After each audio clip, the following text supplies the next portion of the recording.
Il a barré mon paragraphe, un trait rouge, violent. Il n'a pas levé les yeux. Il a juste dit « C'est médiocre, Clara. Vous n'écrivez pas avec votre tête. Vous écrivez avec votre peur. » Il a posé son stylo. Il m'a regardé. « Si vous voulez que je valide cette thèse, vous allez devoir arrêter d'être une bonne élève et commencer à être ma chose. » J'aurais dû partir. J'aurais dû le signaler. Au lieu de ça, j'ai fermé la porte à clé. Le professeur V, c'était la légende de la Sorbonne. 50 ans, charismatique, froid. Il avait écrit des livres sur le pouvoir et la perversion. Toujours en costume 3 pièces, une odeur de tabac de pipe et de vieux livres. J'étais son étudiante la plus brillante et la plus terrifiée. J'avais choisi de faire ma thèse sous sa direction. Le sujet ? La dynamique du consentement dans la littérature libertine. Ironique, non ? Pendant 6 mois, nos rendez-vous étaient purement académiques. Mais il y avait cette tension. Sa voix grave qui résonnait dans mon thorax, la façon dont il prononçait mon prénom en détachant les syllabes. Il me poussait à bout intellectuellement. Il démontait mes arguments, m'humiliait presque. Et je revenais toujours, plus forte, plus affamée de son approbation. Ça a commencé par des mails, tard le soir. Au début, c'était des corrections, puis des commentaires plus personnels. Vous portez trop de rouge, Clara. Ça distrait votre intelligence. Votre analyse de Sade est naïve. Vous parlez de douleur comme une enfant qui n'a jamais été écorchée. Je répondais, je le provoquais.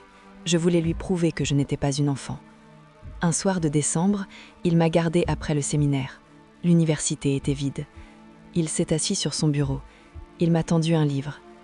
Lisez la page 42, à voix haute. C'était un passage érotique, cru, violent. J'ai commencé à lire. Ma voix tremblait. Je sentais mes joues brûler. Il ne disait rien. Il me regardait, fixement. Quand j'ai fini, il a souri. Un sourire de loup. Vous voyez, vous l'avez senti. La soumission n'est pas une faiblesse, c'est une offrande.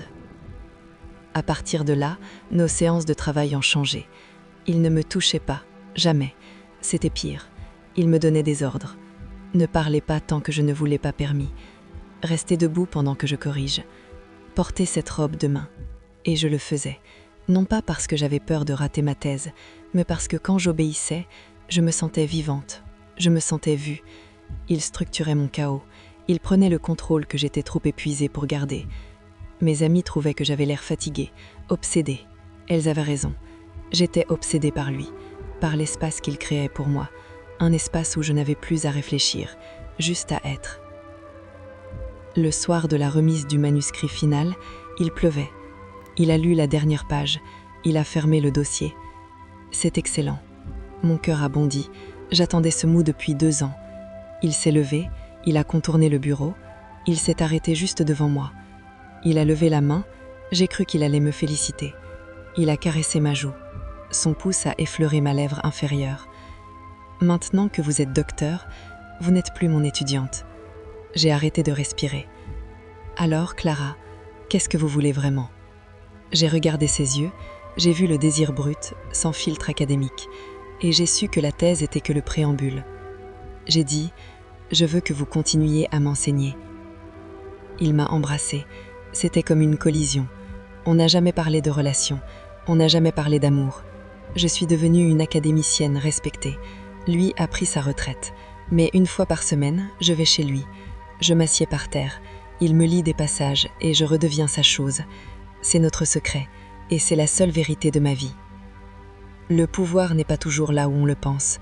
Parfois, le pouvoir, c'est de choisir à qui on se donne.